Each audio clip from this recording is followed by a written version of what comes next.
If you love the Bible, you're probably acutely aware that there are many good Bible translations, especially in English. What I want to do quickly is help you to understand how we arrive at different types of translations. Essentially, there are two broad categories of translation: formal equivalence and functional equivalence. Notice the word equivalence in both, meaning everyone who translates the Bible is trying to produce a text in the receptor language that is equivalent to the original. But there are two different approaches, in other words, two different definitions of what kind of equivalence we strive for. Formal equivalence tries to reproduce the form of the original, whereas functional equivalence tries to reproduce or replicate the function of the original. So here in formal equivalence, we are trying to retain the form of the original as much as is possible while making sense in the receptor language. What do we mean by retaining the form of the original? Well, you're trying to translate nouns with nouns, for instance. Verbs with verbs. You're trying to translate prepositional phrases with other prepositional phrases. You're trying to take a original word, like say logos, and as much as possible always translate it with the same English word.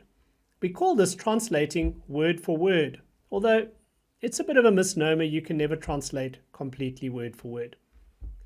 What translations fit here? Things like the New American Standard Bible, the New King James Version, the English Standard Version, the Lexham English Bible, and plenty more.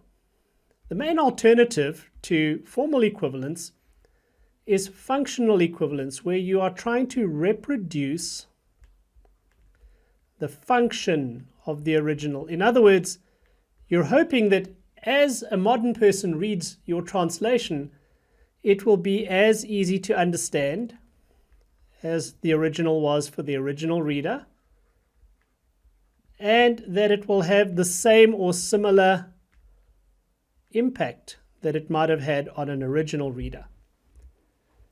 Amongst translations that aim for functional equivalence, in other words, they prioritize function and meaning over form, attempting essentially to translate thought for thought instead of word for word. Amongst these translations, some will be what I would call form conscious, meaning that while they prioritize function over form, where they think they can have the best of both worlds, they try to do so. So they'll translate nouns with nouns and prepositional phrases with prepositional phrases, as long as they don't feel like that in some way obscures the meaning or impact of the translation. Others are what I call form free, meaning they couldn't care less whether they translate a noun with a noun or with a verb.